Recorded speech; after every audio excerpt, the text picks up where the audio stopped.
This stubborn man called Eric Ten Hag has named an unchanged 11 for our game against Burnley in the English Premier League. Welcome to this match build-up. It will be a brief one, but one that will be so important as we do get back into action to take on this very motivated Burnley. It's a team we pipped by a goal to nil in the reverse fixture. It wasn't an easy one, but Eric Ten Hag again refusing to start the youngster Amad Diallo doesn't look good at all for me.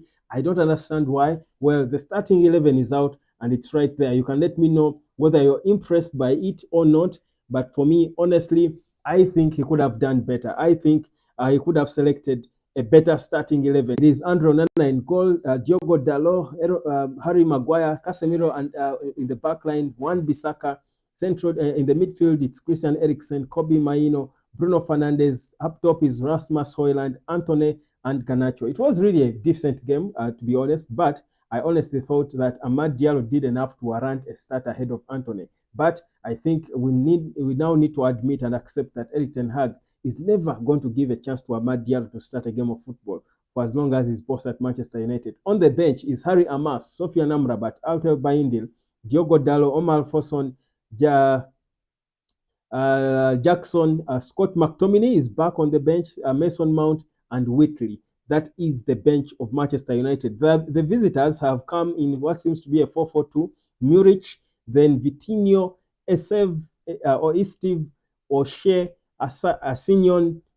They've got Foster, Baj, Julian, Bran, Fofana, and Odobat. Those are the guys, of course, that Vincent Kompany has come up with, of course, to start for him as he hopes to beat Man United as they're trying to survive, to fight against relegation. The reverse fixture was a narrow win for Man United by a goal to nil. Not so convincing. If I look at the stats from the last game, we played against this Burnley team. Just to look at the stats for you, they were not as convincing probably as you would have hoped them to be. For a team like Burnley, a small team like that, we should have obliterated them. But it was a narrow 1-0 victory. That goal scored by Bruno Fernandes, getting an assist from Johnny Evans, a rare one at that. But then, in terms of the stats, it was 62% to 38. Burnley possessed the ball better than us. I told you they are passers of the ball. Of course, their boss is a student of Pep Guardiola. So Vincent Kompany loves to have his players pass the ball and dominate possession. Indeed, they did. 62% against 38% for Man United. Goal attempts, they had 12. United had 11. Shots on goal, they had 4. We had 4. So it was sort of a lucky win for Manchester United. It was a lucky victory for Manchester United, really. Total passes, they had 647. United had 403. So you can imagine, they dominated us. They were just not effective. So we were lucky to get away with that one goal. But if we are to go by the last game we played, you probably think United will be in better shape to win this one. Webb, I think it's the lineup. This lineup is fair enough. Ahmad can be second half sub with his explosive pace. That wouldn't do us bad. Well, for me, my disquiets with Antony is how he plays a lot of negative football.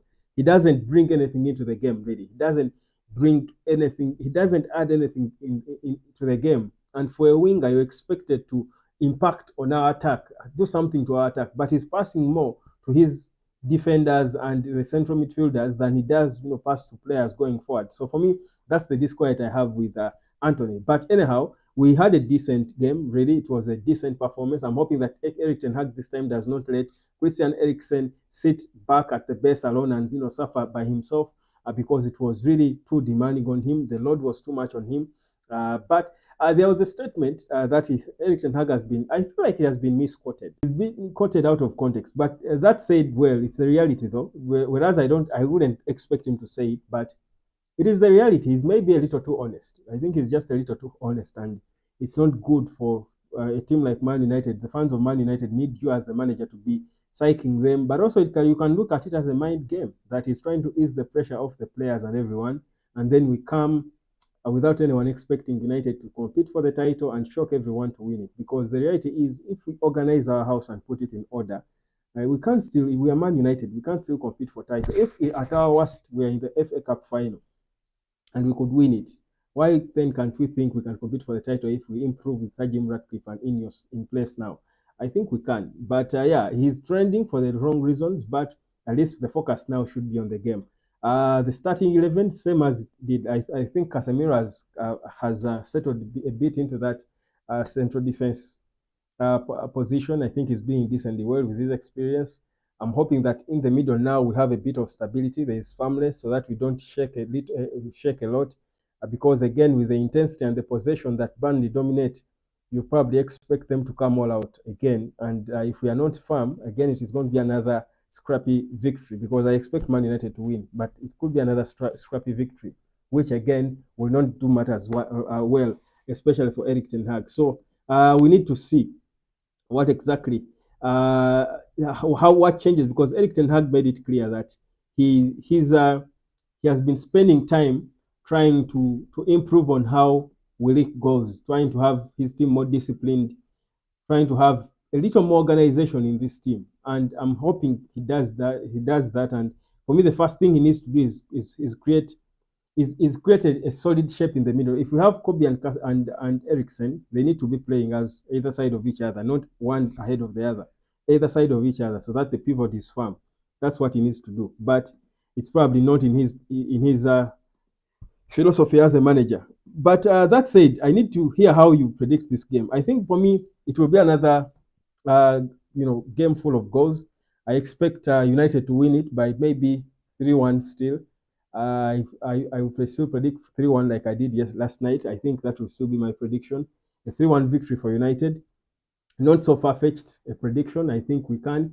As we chase a top four, that seems unlikely. I think it is honestly increasingly becoming unlikely, even if we won all our remaining games, which is still quite unlikely. I think the top four now is off us and it takes pressure away from us. I think we've accepted that us being among the top four will be a miracle. So if that is the if we have accepted that, then the pressure is off the players and everyone. So we can then focus on playing the football and hoping that we do get the best results we can get. But that said, I think this is going to be an exciting game. We are playing a team that possesses the game. We are playing a team that plays with conviction. We are playing a confident team. It might be a difficult opponent, more difficult than Sheffield United was. So we need to look at it that way. We need to come with our guns up and firm, ready to bring our best game. My player to watch, Bruno Fernandes played extremely well in the last game. It was sort of a masterclass. I'm hoping that he can build on that in this game. Again, if Eric Ten Hag can have him release him and have him commit more to a number 10, to the role of a number 10, I'm thinking we can then hope for more of him. But if he's still running around and doing everything, it is going to again be another struggle for him. But I felt like in the Sheffield game, he was a little disciplined as a 10. That's why he had so many opportunities to create chances, but even score the way he did. So if he can't be there a little more, I think it will be good. I'm hoping Ganacho is making the better decisions. He's again one of our little players. Get the ball, try to pass it to Hoyland, get the ball, know when to shoot and when to take an extra touch. That's an improvement we expect to see because these are the things we need to work on. United at this point we are at the point where we need to see improvement in our game. Not really because we are not competing for the title. We need players to be improving. Hoyland scored, maybe is in the mood now. They need to be passing the ball more to him because now he has, freed. When you score such a goal, it frees you a bit. So probably now they need to pick him up a little more and try to pass the ball to him. Then Kobe Maino, of course, he's always doing things in the middle there in his silent way. Turns up with a beauty. I feel like he's going to either assist or score a goal. Honestly, I feel it. I hope he does. It will be a feel good thing for me. But yeah, Kobe is still Kobe, and he will be doing Kobe things. That's always going to be the case.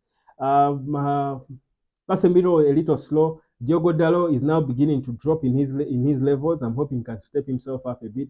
I think the pressure has been a lot on the players, but with that performance against Sheffield, there is reason for them to bounce back with more belief and play a more calm game, more confident and more expressive. Honestly, Onana made his errors, but maybe now Onana should learn not to pass the ball a lot around his goal. He gets overconfident, he gets carried away. I think now because his form had come up, he got carried away and was beginning to feel overconfident and start to do things that you probably feel are not exactly the right things for him to do. But that said, by and large, we can have an improvement on our last performance. But again, this is United, where we've had decent performances, and then the next performance is terrible. I'm hoping that's not the case. We need to be dominating games against such small teams, and we need to be winning such games of football convincingly. That, for me, is what I expect to see. The game is just about 32 minutes away. It's just about 32 minutes away. I told you I'm going to be here for a short time, so that you guys can go and prepare and concentrate on the game. And of course, I will be back later with the match reaction, the official match reaction, as we look at exactly how we will have performed in this one. That said, I think it will be a good win. Bruno Fernandes will assist or score. Kobe will score. Hoyland will score. Garnacho will score. I think my prediction will be 4-1 for United. That's my prediction. Asimwe Isaac. That's my prediction. 4-1 for United. I don't know. Is it too generous? Is it too ambitious? I don't know, but that's my prediction. I feel like we can beat this Burnley team terribly, humble them, and put them where they're supposed to be, because this is United for you. Now, speaking of this United team, I was just in one of my last videos. I was talking about the lack of funds and the lack of money to spend, and but the way we seem to be trying to improve in our performances in certain areas, because at some point you went for so many games without seeing any slight improvement in the team, and everyone was asking, what do these boys do in training? What does Eric Ten Hag do with the players? I think now we can say a few things that have improved. There is a semblance of improvement in certain areas in the team, and it gives us hope knowing that as we go into what is expected to be a broke summer transfer window, our team is improving. So then we may not have a lot of pressure in terms of sorting everything. There is a little we can do with the little money we will have that can create a great impact. And remember, the Ineos team is for marginal gains. So make little small changes that will change a lot of things. For example, they removed the packs, so there is no more business of spending so much money on over 1,000 employees to watch a final, because with the FA Cup final, then you're giving so many tickets, then accommodation, the club is paying for a lot of things, bus and stuff.